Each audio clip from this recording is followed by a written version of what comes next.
पनियाड़ा मोड़ और नांगल चौधरी क्षेत्र में गुर्जर समाज के भीतर दहेज को लेकर उठी बहस अपने नाग मोड़ पर पहुंचती नजर आ रही है। इस पूरे घटनाक्रम की शुरुआत 5 अक्टूबर को आयोजित उस ऐतिहासिक महापंचायत से हुई थी, जहां देवनारायण भगवान की सौगंध लेकर 11 बिंदुओं पर सख्त सामाजिक फैसले लिए गए थे। इन फैसलों में दहेज प्रथा पर पूर्णतः रोक, केवल 101 रुपए सगुन का नियम, फिजूल खर्ची समाप्त करना, कर्ज मुक्त समाज बनाना, सामाजिक अनुशासन की संपालना करना, शिक्षा और लाइब्रेरी को बढ़ावा देना तथा भाईचारा और एकता कायम रखने जैसे संकल्प लिए गए थे। मंच से स्पष्ट कहा गया था कि नियम सबके लिए समान होंगे और किसी के साथ कोई भेदभाव नहीं किया जाएगा। आप जो निर्णय करोगे उस पे हम अटल हो जाएंगे, ये देव महाराज की सौगंध खाते हैं।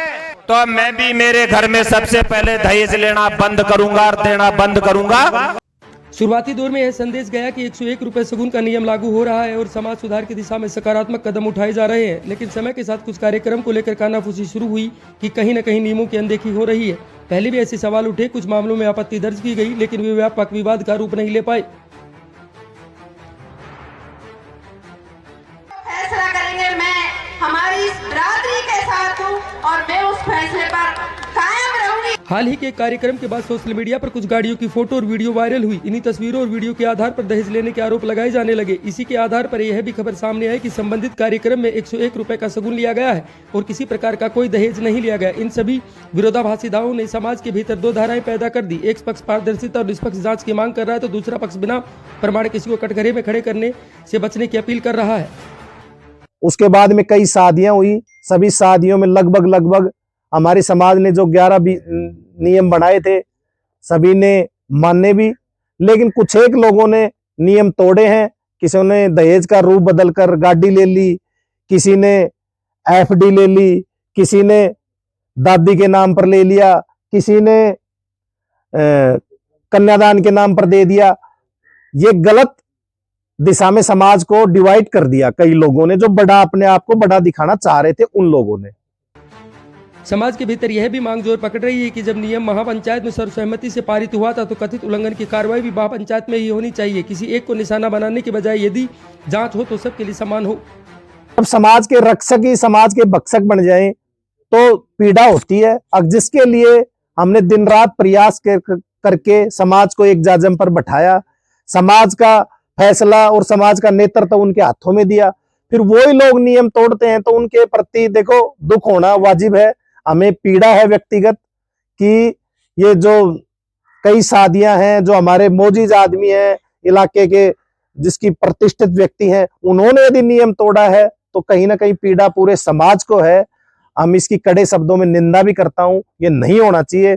छोटा आदमी नियम तोड़ दे तो उसको कौन जान रहा है, लेकिन जब बड़ा व्यक्ति जो मुख्य धारा में है, समाज की टीम में है, समाज की मीटिंग में संबोधित कर रहे हैं, वही लोग नियम तोड़ेंगे तो स्वाभाविक है समाज में देवनारायण भगवान की मर्यादा का भी उन लोगों ने उल्लंघन किया है।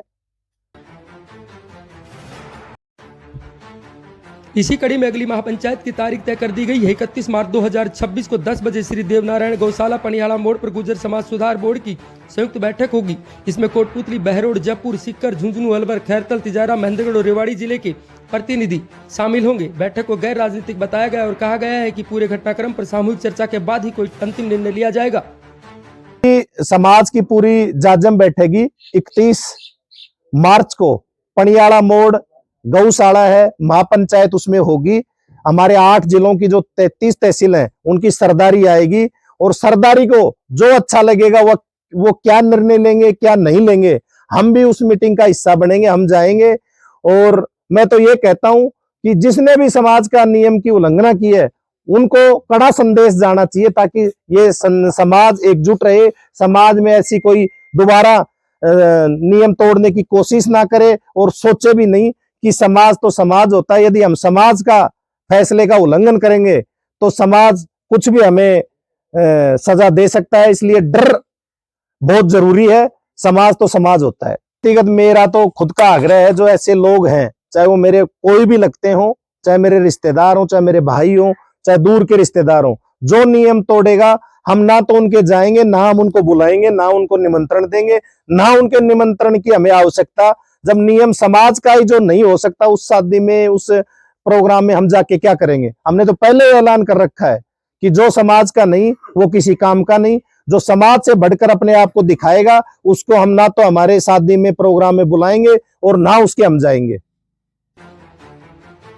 अब समाज की नजर 31 मार्च की महापंचायत पर टिकी है। पहले दिन मंच से ली गई सौगंध की असली परीक्षा जब जमीन पर होनी है। क्या आरोप साबित होंगे या 101 रुपए के सगुन का दावा सही साबित होगा, इसका फैसला महापंचायत के मंच पर तय किया जाएगा।